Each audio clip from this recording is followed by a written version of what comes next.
Ram Ram, hello and welcome to the winning story. आज हमारे साथ एक बहुत ही इम्पोर्टेंट पर्सन है। वो हरियाणा की एक वॉल माने जाते हैं और वो हरियाणा के कैप्टन भी है। So let's all welcome Haryana steelers captain Jaideep भैया। Welcome to the winning story sir. कैसे हो आप? बढ़िया। आप बताओ। All good sir. कैसे लग रहा है? बैक टू बैक विन्स आए हैं, 3 मैच जीते हैं 4 में से। कैसी फीलिंग आ रही है as a captain, as a player? भाई बिल्कुल फीलिंग मेरी कैसे भी कप्तानी से भी टीमों की फीलिंग अच्छी होती है जब लगातार टीम जीतती है।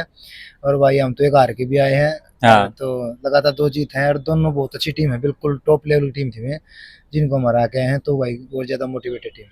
मनप्रीत कोच ने अभी बताया था कि 2-3 दिन पहले आप बीमार पड़ गए थे, हॉस्पिटल में थे, 4 बजे और 7 बजे मैट पे थे। तो क्या एग्जैक्टली exactly हुआ था और आपकी मेंटालिटी कैसे है? क्योंकि आपका ये जो कमबैक वाला नेचर है ये हमने बहुत बहुत बार देखा है। तो क्या एग्जैक्टली exactly हुआ था और आप कैसे इसको डील करते हैं ऐसे सिचुएशंस को? भाई डील तो ऐसे अपने अपने आप पर विश्वास होना चाहिए कि भाई हाँ मैं कर दूंगा। विश्वास तो पर पाछा होगा ना, जब थोड़ी मोटी आसन भी तो होनी, चलने के लिए भी आसन होनी चाहिए थोड़ी मोटी है। बिल्कुल। पर तो टूर्नामेंट वो मैच खेला वो मैं बुखार में था, जो मैं पहला मैच खेले दोबारा थे तो तब मैं बुखार में था। तो मैच खेल के आ गया मैं, तो रात को बहुत ज़्यादा और ज़्यादा दिक्कत हो गई। तो मैं 3 दिन वहीं पे एडमिट रहा था। तो भाई मैच खेलना था तो मुझे शायद 4 बजे के आसपास छुट्टी मिली थी। तो सभी बोल रहे थे कि भाई तू रेस्ट कर ले, हाँ। अगले में देख लेंगे। मैं हाँ। कहा नहीं भाई, अगले में तो क्या पता फिर अगला ही हो जाए, फिर नहीं रिस्क ले सकते थे ना। हाँ।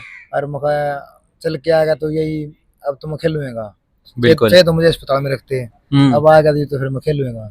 तो मतलब यही एटीट्यूड था कि एक बार आ गए तो बस खत्म, फिर हाँ मैट पे खेलना ही है। बिल्कुल भाई, तो मैच जब उठ चल के आ गए वहां तक, तो यहाँ तक भी आए हैं तो हारे आए हैं, तो मैच भी खेल सका। क्या बात है यार। तो थोड़ा इंजरी के बारे में जो हम बात कर रहे थे लास्ट ईयर सीजन 11 में, फर्स्ट ऑफ ऑल कॉन्ग्रेचुलेशन, आप चैंपियन भी बने थे। थैंक यू भाई। बहुत बड़ी बात थी वो, हमने भाई देखा था वो फाइनल। बिल्कुल भाई। बहुत ही मतलब तूफानी फाइनल था वो। हाँ। तो बट प्री सीजन में शादुलू जब आए थे और आप भी थे, शादुलू के साथ भी कुछ घटनाएं हुई थी जिनके वजह से वो प्री कैंप में ही उनको घर जाना पड़ा था वापस। बिल्कुल। आप भी एज अ कैप्टन आए थे बट आपको इंजरी हो गई थी और अब 2 हफ्ते में एकदम से मैट पर आ गए। तो क्या वो इंजरी ने आपको बहुत ज़्यादा अफेक्ट किया था मेंटली? देखो भाई, किसी प्लेयर को जब चोट लगती है ना, तो मैं सबसे पहले मेंटली टूट जा रहे हैं हाँ। कि भाई आगे क्या होगा। भाई सभी प्लेयर के कुछ ना कुछ सपने होते हैं कि भाई मैं कि कोई भाई लीग खेलना चाहता है, कोई इंडिया खेलना चाहता है, सबके अलग अलग चॉइस यार, सबके अलग सपने हैं, तो सब अलग प्लेयर हैं। तो भाई मुझे लगा कि भाई अब तो लीग स्टार्ट होने वाली है, 1 महीना रह था। तो मैं कहा भाई मेरे को घुटने में लगी थी, तो डॉक्टर ने ऑपरेशन बोल दिया था मेरा कि भाई बिल्कुल। ऑपरेशन हाँ। होगा। तो भाई मेरा सोची भाई तो सब कुछ खत्म हो गया। तो भाई ऑपरेशन हो गया, तो उसकी जो रिहैब की स्पीड थी ना, वो मैं रात में भी जो लगे रहा था अपने, रात को उठ गया था, जो डॉक्टर ने बता रखी थी वो रिहैब करने चालू कर दिया था। मैं रात में 1 या 2 बजे 3 बजे चाहे बार भी उठता, मैं रिहैब चढ़ा करके फिर सो जाता। तब मैं एक महीने के अंदर अंदर ठीक हो गया था। आप 24 घंटे में लेकिन मैट पर वापस कैसे आए? मतलब क्या एग्जैक्टली आपने खुद को ऐसे बताया कि नहीं भाई ठीक है, पैर एक, टूट गया तो क्या हो गया, अब मैट पे तो आना ही है? हाँ तो वही तो मैं 24 घंटे में नहीं आया, मैं बता रहा ना। मैट पे मतलब आप ट्रेनिंग एरिया में हाँ वापस आ गए हाँ। थे? तो मैं तभी था वहां भी लौटा था। तो हाँ। मैं कहा भाई इतना यहाँ कमरे में लेटे हूँ, तो ग्राउंड पर जहाँ कुछ ना कुछ बच्चों को देखूंगा, या मेरे छोटे हैं उनको मैं सिखा भी दूंगा कुछ ना कुछ। तो है बिल्कुल। ये यहाँ लेटने से अच्छा तो वहाँ कम से कम जाकर बैठ जाऊंगा, तो वो ज्यादा बेटर है मेरे लिए भी, मेरी टीम के लिए भी। बिल्कुल। हाँ तो मैंने वही देखा कि वहाँ के जो छोटे बच्चे हैं उनको कुछ बता भी दूंगा, और जो हमारी टीम कर रही है उनको मैं देख कर थोड़ा मेरा मन भी हल्का हो जाएगा। तो जैसे आप कैप्टन है हरियाणा के और आपका जो नेचर है, भले ही मैट पे आपके जो राइवल्स होते हैं उनको डर लगता होगा, बट हमने देखा है कि ऑफ द मैच टीम के साथ आप बहुत हंसते खेलते रहते हैं। तो एज अ कैप्टन आप क्या सोचते हैं, अपने टीम को कैसे साथ में रखते हैं? क्योंकि आपके पास सारे एक्सप्लोसिव प्लेयर्स हैं जो एकदम मतलब फट ही जाते हैं जब वो खेलते हैं तब, और एक स्टार स्टार स्टडेड तो है ही। तो उनको कैसे आप एक साथ हम्बल्ड रखते हैं?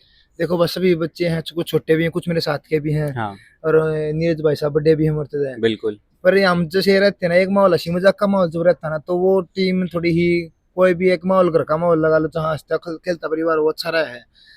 और थोड़ा सीरियस मैटर रहेगा तो बच्चे भी दुखी रहेंगे, क्या पता भाई क्या हो रहा है। अगर हम में थोड़े शांत हो जाएंगे या नहीं हंसी हंसी मजाक करेंगे, तो छोटे भी आप डरे डरे रहे, क्योंकि मैं भी नए, कई बच्चे तो नए आते हैं, हर साल नए हाँ। आते हैं। हाँ। तो उन्हें क्या पता कि कैसा माहौल है। बिल्कुल। तो वो बिल्कुल अपने आप चुप हो जाएंगे, और मैं उनको हम बिल्कुल अपने साथ खोल लेते हैं कि हंसी मजाक करो, मजे करो। और तब वो खेलते हैं ना, तो उसी लय में खेलते हैं कि भाई कोई कुछ नहीं बोलेगा। और मैं टीम को भी यही बोलता हूँ कि भाई कोई भी कुछ नहीं होगा, अगर कुछ जिम्मेवारी है पूरी जिम्मेवारी मैं लूंगा। अगर आपको कहीं जवाब देना हो, कोच साहब से या कि टीम को कहीं भी जवाब देना है, तो वो जवाब तुम न देना, टीम का कप्तान तो मैं हूँ। तुम खुला खेलो, अगर तुम खुला खेलोगे ना तभी हमारी टीम बढ़िया कर पाओगी। और बिल्कुल। यही कारण है हम्म। भाई, मुंबा गेला भी, अरे हम जो यूपी गेला भी खेले हैं, मुझे लगता है कि भाई जो एक फ्री माइंड खेलते हैं ना, तो तभी हम कम बैक कर पाए। आपने कैप्टनसी के बारे में बात की, तो थोड़ा सा पीछे चलते हैं टाइम में। सीजन 11 की वो जो फाइनल थी, वो सेलिब्रेशन थोड़ा सा समझाइए कि वो जो पन्ने अपने पलटे थे, क्या थॉट था उसके पीछे? भाई वो थोट कुछ नहीं था वो। भाई देवांग खवाना जैसे साथ में खेलते हैं भाई, हम हाँ, सर्विसेज टीम में इकट्ठे खेलते बिल्कुल। हैं बिल्कुल। अरे तो वो बोल दिया कि उसने कि हम भी देख लेंगे हरियाणा को। हाँ। तो उन्होंने हमें चैलेंज दे दिया कि भाई हम हरियाणा को देख लेंगे, हम उनके पन्ने पलट देंगे। तो वो मैंने बोला था कि भाई इतने तो पन्ने पलटे थे, हम्म। पन्ने पलटने क्या था कि हम हाँ। फिर तो किताब ही पढ़ देते हैं। तो वो थोड़ा इसलिए था, थोड़ा ज्यादा ना था कुछ। आपके सामने जब उन्होंने पन्ना जब वो फाड़ा, तब आपको क्या फीलिंग आई? भाई देखो फीलिंग क्या थी भाई, एक बात हो, जब हम नहीं, जीते मतलब थे। थोड़ा गुस्सा आया कि अरे यार, ये कैसे उसने नहीं नहीं, रिवेंज वो ले लिया अब? गुस्सा तो बात है ना, वो हमारी तरफ कर देता ना, तो गुस्से की बात नहीं थी। क्योंकि वो हम्म। हम जीते, जब हमने उनकी तरफ किया था, अब वो जीते तो हमारी तरफ बात है भाई, कोई बात नहीं। पर उन्होंने कोच की तरफ कर दिया भाई, इसका हम्म। कोच का तो कोई रोल नहीं था इसमें। बिल्कुल। वो उनने बोला था, मैंने उसका जवाब दिया था कि भाई हम हैं। तो अब वो जीता, तो अब हम बोल रहे हैं कोच साहब क्यों बोल रहे हैं ना। तो बिल्कुल। ये थोड़ा गुस्से वाली बात थी कि भाई हमको बोल यार, कोच साहब किया क्या, कोच साहब क्या मैटर तुम्हारे, कोच साहब वो है नहीं। अगर तेना पन्ने पर पलटने कुछ भी करने तो हमारी तरफ कर यार। हम यार, तो अच्छी बात है यार, तू जीतता है, तू सेलिब्रेशन कर रहे हैं, बिल्कुल राइट बिल्कुल बात है, तू सीधी यार कर, बात, अच्छी बात हाँ। है। हम जीते थे, हमने किया था। पर उसका रोल हम दोनों के बीच में रखना, कोच साहब के बीच में लेकर रहना, तो उस बात में गुस्सा उठा थोड़ा। तो फिर जब मैच खत्म हुआ, तब कोच साहब और आपकी एज अ कैप्टन और कोच क्या बात हुई? नहीं कुछ नहीं, कोच साहब ने कुछ नहीं बोला, बिल्कुल शांत थे, कोई ऐसा कुछ नहीं था कि भाई कुछ बोले। तो हमें थोड़ा आया था ना कि भाई, वो तो हमें फील हो रहा था खुद कि भाई वो करके गया है, तो हमें भाई थोड़ा हाँ। कोच के बारे में थोड़ी बात करते हैं। मनप्रीत सर मैट पे फियर्स दिखते हैं, लेकिन उनके बहुत सारे ऐसे कोट्स है कि तू शेर का बच्चा है, तू भी शेर है, काफ़ी सारे। तो वो आपको कैसे मोटिवेटेड रखते हैं? क्योंकि हमने देखा है हरियाणा के सारे प्लेयर्स पूरा टाइम जोश में रहते हैं, तो वो क्या ऐसी माइंड गेम उनकी होती है जिनसे भाई आप देख, पूरा टाइम सेट रहते हो? बिल्कुल भाई, वो इतना मोटिवेट कर देते हैं कि भाई खिलाड़ी एटम अगर ना भी जी करे उन्हें खेलने का, तो तब भी खेलने का मन कर जाए, तो काफी मोटिवेट करते हैं भाई, काफी हौसला देते हैं। और जो उनका भाई, वो बिल्कुल फुल फ्रीडम देते हैं कि भाई खेलो आप, हार जीत को साइड में रख दो। अगर तुम अपना सोगा सो दोगे ना, हार जीत को साइड में रख अपना अपना बेस्ट दो, हम्म। उसमें जो भी नतीजा हुआ वो हमें एक्सेप्ट होगा। थोड़ा सा और पीछे चलते हैं जयदीप, आपके थोड़े स्टार्टिंग डेज में, जब भी आप गांव में थे, हरियाणा में थे, तो आपकी बहुत हम्बल बिगनिंग रही है। आपके माता पिता ने आपको सपोर्ट किया है, आपके भाई ने आपको सपोर्ट किया, तो फैमिली का ओवरऑल आपके ऊपर क्या परिणाम है, आपके करियर के ऊपर, आपके पर्सनल लाइफ के ऊपर, मेंटालिटी के ऊपर? देखो भाई, मेरे घर वाले मेरा बहुत ध्यान रखते हैं। जैसे मैं घर पे जाऊंगा, एक एक चीज मेरी माँ देखे कि भाई क्या पसंद है जयदीप ने, वो हर रोज, जितने मैं घर में बहुत कम रहता हूँ, हम्म। 2-3 दिन रह या 4-5, लास्ट एक हफ्ता रह, नहीं तो मैं बाहर ही रहता हूँ। हम्म। मैं न्यू में जॉब करूँ हूँ। तो भाई जो घर वाले जितना ध्यान रखते हैं ना मेरा भाई है कि भाई मुझे किस चीज जरूरत है। जब अभी तो हाँ। चलो हम खुद भाई अपना थोड़ा मोटा कर लेते हैं। जब एक बच्चे की जिंदगी स्टार्ट होती है, जब लाइफ स्टार्ट होती है गेम की, 5-6-7-8 साल है, तो तब उन्होंने बेसिक क्या इसको किस चीज़ की जरूरत है, किस सप्लीमेंट की जरूरत है, हम्म। भाई क्या चाहिए क्या नहीं चाहिए, किस चीज़ की इसको भाई। भाई हम अगर हम अच्छा मैच नहीं खेले तो मोटिवेट भी करना, या हमको थोड़ा धमकाना भी, हम्म। हमारे पिटाई भी हो जाती थी। तो इन चीज सभी चीजें जरूरी है ना, तो उन पर हम भाई बहुत सपोर्ट करते हैं घर वाले मेरे। आपकी मम्मी ने एक स्टेटमेंट कही थी कि जब मेरा जयदीप घर पे नहीं होता है, तो ऐसा लगता है घर की रौनक चली गई है, और जब भी दोनों बच्चे घर में आते हैं, तब ऐसा लगता है कि बहुत ज्यादा रोशनी है।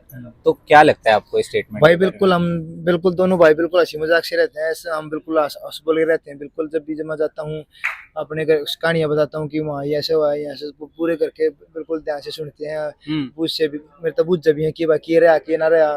तो भाई घर का माहौल बन जाएगा कि भाई बाहर तो मैं जहाँ कुछ बताऊंगा उनको कि भाई मैंने वहाँ किया, ऐसे किया वैसे किया, तो वे भी पूरा ध्यान से सुनते हैं कि वहाँ वे कुछ अपनी बताते हैं कि ऐसे तेरे पीछे जाने के बाद गाँव में ऐसा ऐसा होता है यहाँ पे। तो भाई एक माहौल बन जाए। काफी स्वीट चीज है ये तो। आप जो गांव से बिलोंग करते हैं, तो वहाँ पे आप जब वापस जाते हैं as a captain, as a star player, तो अब आपको लोग कैसे देखते हैं?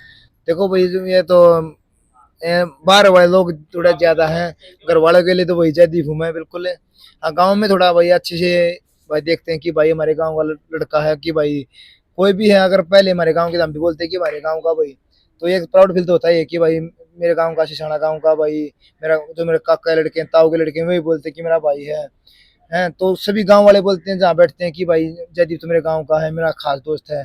तो उनको भी एक अच्छा फील होता है कि भाई एक गर्व महसूस करते हैं वे भी कि भाई हमारे गांव का हमारा भाई, हमारा साथी भाई टीम को लेके चल रहा है, कप्तान है या जिता रहा है, तो उनको भी काफी अच्छा लगता है। Thank you so much Jaydeep हमारे साथ बात करने के लिए, and wish you the very best for the remaining season. Thank you.